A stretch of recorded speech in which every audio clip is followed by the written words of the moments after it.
are you thinking about, Jerry? Marriage? Family? Well, they're prisons. Man-made prisons. You're doing time. You get up in the morning, she's there. You go to sleep at night, she's there. It's like you gotta ask permission to use the bathroom. Is it all right if I use the bathroom? Really? Yeah, and you can forget about watching TV while you're eating. I can? Oh, yeah. You know why? Because it's dinner time. And you know what you do at dinner? What? You talk about your day. How was your day today? Did you have a good day today or a bad day today? Well, what kind of day was it? Well, I don't know. How about you? How was your day? Boy, it's sad, Jerry. It's a sad state of affairs. We were talking about race to dinner before Mike Scott's newscast, and I got a good text, I think, encapsulates. We're talking about the men, too. Now, these ghastly white women who pay $5,000 to have someone come in and tell them they're racist so that they can be absolved of their sins and feel like they're good people when they kibitz at yoga class the next day. Text on this, 630, about the men that they're married to, these male impersonators. Small penises and flashy cars and half good-looking women that they fell for, probably had a kid or two, and they don't want to give up anything, so they go with the program, and they're ballless, useless, worthless men, just as useless as their women. I think that's a good summation. Yeah. Good summation of the problem. Sums it up pretty well. Yeah, and of course that infects the political culture, and it also is reflected in our political leadership of the city, of the county, of the state. There's a lot of balllessness going around, that is to say. And where there are balls is where they shouldn't be, like between Lori Lightfoot's legs, you remember. Hey-o. She is the biggest you-know-what in all of the city. I've heard. And the village of Dalton's about to find out, aren't they? Mm-hmm. So on this matter of the police-involved shooting of Dexter Reed that we're returning to. We talked about it a bit earlier in the program. This is going where you would expect it to go. After Adam Toledo's police-involved shooting, the police-involved shooting where Adam Toledo was killed, after brandishing a weapon, after firing the weapon, then running away from police, and then turning with a weapon. He was shot and killed. It was a good shoot, even though it's a tragic occurrence, just like this was a good shoot, Reed, even though it's a tragic occurrence. So that led to calls to end foot chases, and now we have calls to end tactical units because foot chases are racist, endanger the populace. Now everything that is associated with an event where people don't like the outcome because people don't like the police. I'm talking about people in power. Where to then further hamstring police to the detriment of the law-abiding. And that seems to be where this is going to go. For more on this, we're pleased to be joined by John Garrido, former Chicago Police Lieutenant, 16th District, president of the Garrido Stray Rescue Foundation, GarridoStrayRescue.org as well. John, thanks for joining us. Appreciate it. Good morning. Thank you for having me again. So, there's just your reaction not only to the specifics of the incident, as we have seen through the body camera footage of all the officers that were present, but also the fallout over the last couple of days in terms of what the trial lawyers representing the family had to say, what COPA has had to say, what politicians are saying. What's your sort of summation at present? Well, like you said, anytime there's a loss of life, it's tragic. But the Monday morning quarterbacking and second guessing, started right out of the gates. Even just starting with the mayor and his comments, just the not acknowledging that the officer, that we actually had an officer shot. This incident could, like so many other ones, could have easily been avoided. All he had to do was comply. All he had to do was roll the window down, open the door, get out of the car, and everything. He would live another day to, tell stories about how the police somehow violated his rights. But what he did is he made a choice. He had a gun in the car, and this is just my theory on it. He was arrested back in July of last year. He had a case pending for being in possession of a loaded firearm that he tried to bring into a festival. He was in court, or supposed to be in court, 2 weeks prior to this incident. So now he's out driving around again, and now he's got a gun in the car. The police put a stop on him. You know he doesn't want to go back to jail. That's got to be going through his mind. He's got a loaded gun in the car. And instead of just getting out and just dealing with the consequences, he picked up his gun and he decided to fire. I told him he fired at least 11 times from inside the car. He attempted to murder those police officers. His intentions were clear. And then this whole incident occurs within a couple minutes, and everybody wants to come in now. Well, was the traffic stop legit? Should they have even stopped him at all? Why are we? How does and that's what they tie it to. How does a traffic stop end in death? Well, it's not the traffic stop that ended in death. It's him trying to kill police officers that ended in his death. Good point. And that's exactly where it comes down to. They keep wanting to go back to, well, how does a traffic stop end in death? Because he picked up his gun and he shot at the police. Right. Everybody's got to know that's going to be the end result. Wait, John, I'm sorry. You said 2 weeks prior to this, did he go to his court hearing or did he blow it off? I don't know. That I don't know yet. I don't know. I just know that 2 weeks prior he had a court date. I don't know if he actually went or not. Okay, now these 4 officers, they're saying that one of the 4 shot at Reed 3 times as he was laying motionless on the ground. Do you know anything more about that? I mean, the video shows him he was still moving while they handcuffed him. Yeah, well, he was also still moving when he went down on the ground. So you've got a situation where this guy, he fired first. He starts shooting at the officers. Now you're in the heat of battle, right? He tries to drive the vehicle away. He crashes into the car in front of him, and then he gets out of the car. He's coming out of the car. You can't see his hands when he's initially coming out. They're supposed to, not supposed to, but they are firing until they stop the threat. Well, this guy made his intentions clear. He's firing at the police. He comes out of the car. They are going to continue to fire until he's neutralized, until he stops. When he goes down, unfortunate for him, the way he goes down with his hand under his body in a way that they can't see what he's doing and if he still has that gun or not. And it happens within seconds. It's not like they chased him a half a block down and then continue to fire on him. This is all immediate, right there, out of the car. So we should, but that's, nobody's interested in that. It's the other things. It's let's talk about traffic stops. We need to eliminate. And by the way, there's legislation in Springfield bouncing around. We need to eliminate pretextual stops, right? We need to. There's no reason to stop anybody for a seatbelt violation. No reason to stop anybody for expired plates because it's done in a racist way. And so the best way to eliminate that manifestation of racism is to eliminate those traffic stops. Yeah, just completely eliminate proactive law enforcement, proactive policing altogether. We're not going to chase anybody on foot or by vehicle. We're not going to do any traffic stops for any, quote unquote, minor violations. But then at the same time, hold the police accountable because they're not getting guns off the street and because they're not damping down crime.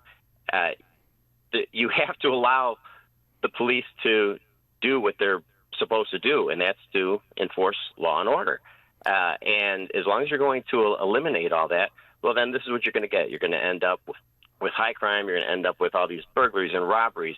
You're going to end up with guys like this driving around with guns in the car because they know they're not going to get stopped. All they have to do is just not do anything super crazy. The other problem, in addition to the stop itself, the other problem is the tactical unit was the tactical officers were mean. They were loud. They were yelling, which is not nice. And they also had guns drawn, and so they were very menacing. And it's understandable that somebody would be afraid, and thus it's somehow understandable that that person who was afraid would open fire on 4 police officers. Yeah. So when they come out of the car, for officer safety, you want to get the person to comply, right? You want to make sure that everybody's safe, right? So they tell him to roll the window down. He rolls the window down, and he's just staring at the officer. He's not talking. He's not saying anything. He's just staring at the officer, and then he starts to roll the window up. Well, the first thought, okay, what are his intentions? Why is he now not complying? Obviously, something is wrong here. And so they're going to raise their voices. They're going to, things will start to I guess to say, is escalate, right? They're going to try to get him to comply, get him to unlock the door. Yeah, of course guns are going to come out because we don't know what he's doing. We don't know what he's up to. And as that window starts to go up, then all of a sudden he starts shooting. So their thoughts were correct. He was up to no good, and he ended up shooting at the police and shooting one officer. Well, and the family's attorney maintains that they didn't identify, didn't identify themselves as police officers, so that he might have been scared when they approached his car. Oh, right. He thought they were. He thought they were gangster disciples. Yeah, right. You took the words out of my mouth. Yeah, they looked like a few gangbangers driving around in a police car that pulled them over with a siren, and they were all dressed in, police gear. Yeah. Well, I mean, they're going to be grabbing at straws. They're looking there. Look, at the end of the day, they're looking for a payday. And they're going to get it. Absolutely. I'm sure. I wouldn't doubt it. Doubt it. What do we know more about Dexter Reed? I mean, I found out that he did go to Westinghouse. He graduated in 2016. He was on the basketball team. They took him to a regional championship, but that was 8 years ago. And the family said that he had aspirations to start his own clothing company and maybe become a sports broadcaster. But nothing says that he has a job. Yeah. Okay. Right. And you know what? Sports broadcasting. Yeah. Right. Everybody has lots of thoughts and ideas of what they're going to do, and that's why all this stuff comes up. We get the traditional cap and gown picture that comes out. Yeah. They'll go reach back all the way, like say 8 years ago to come up with things about him, and he might have been, on a good track at one time, but clearly that's not where it's gone. He was out carrying a gun last year in July, and then now here he is driving around again with a gun. What he's up to, don't know. What his intentions are, don't know. Maybe he drives around because but that's what it comes down to all day long. He fired at the police 11 times at least. They found at least 11 casings inside of his vehicle. So it wasn't just, I'm going to let a round go and hope the police are going to run away from me and back up and get out of here to quote unquote scare them away. He was trying to kill police officers. Do you think the tactical unit knew who he was? I 100% don't know. I have no idea. From watching the videos and things, I don't know. I'm not sure. But I mean, it's because it's one of those things where, give us more color on the tactical units because, I mean, the areas they patrol, they know who the gangbangers are. I mean, there's a level of, sophistication here in terms of intel from experience and the work product of generations of police. You know who the gangs are, how they operate, who the old players are, who the new players are. And I'm not saying he was in a gang. I don't know. But I'm just and if you're in a specific area, then you get to know that landscape pretty well, don't you? So you sort of know who the bad guys are because most of the people in these neighborhoods are good guys. I mean, they're law abiding. And so the bad guys are relatively easy to pick out based on their conduct. That's absolutely correct. They definitely, and that's what you want. You want your TAC teams to be in tune with the neighborhood, with the community, to know what's going on and to know who the bad actors are. And you want them out there. You want them to be out there doing proactive policing. You want them to out there doing these stops. You want them getting the guns off the street, getting the drugs off the street. That's what you want your TAC teams to do. And these officers, they were definitely going somewhere to put, to do something, and it looks like they put a stop on this guy. Whether they knew who he was or not, I don't think I heard in any of the videos. They didn't never say his name or anything like that, so I don't know if they knew him prior to that, who he was. But I don't know, maybe the vehicle was involved in something previously and they recognized it. I'm not sure. So that'll all come out at some point. But the larger issue, though, about these tactical units, we heard from Sheila Betty, who is a legal clinician at Northwestern University Law School. It's Northwestern now we're talking about, John, so mind your manners. She said that tactical units are essentially hit squads. They are hunting for prey, and that's what happened on that fateful day that Dexter Reed was shot. You had a unit that was hunting, and Dexter Reed was their prey. Oh, my God. The inflammatory stuff that people put out there, and then they wonder why when we have, rioting and we have things go up for grabs later on. I mean, even just look at the headlines of half of these articles and things that come up. It's ridiculous. Obviously, they're not hunters. Their job is to go out there and to keep the community safe by enforcing the law and making arrests and eliminating crime. That's what they're supposed to do. They're supposed to be out there working, and they're out there looking for bad guys. That's what they're out there doing. Nobody's hunting hit squads. I don't know what the stats are as far as the number of officer-involved shootings that are specific to tactical officers, but I don't know that they're any higher than anybody else and the uniformed officers. I got to ask you this question about FOP because we sort of had the same conversation about Jonathan Jackson after he slimed white Chicago firefighters, saying last week that they let buildings in black neighborhoods burn because they're upset that black residents force them out of the neighborhoods in which they used to live, and they just don't care about black neighborhoods, whereas in white neighborhoods, they save lives and save property. The firefighters union responded by rescinding their endorsement of Jonathan Jackson, rescinding an endorsement they conferred on Jonathan Jackson. Why would they do that was my question. Right. I mean, why would they endorse him in the first place? So here's the thing. Looking at FOP's D2s, the PAC for FOP, the D2s, friends of Justin Slaughter got $10,000 from FOP. And so did other defund. Justin Slaughter was the lead sponsor on the Safety Act, the Pritzker Purge Law. And so did other Dem state legislators who are defund the police, decarceration, deprosecution type Democrats.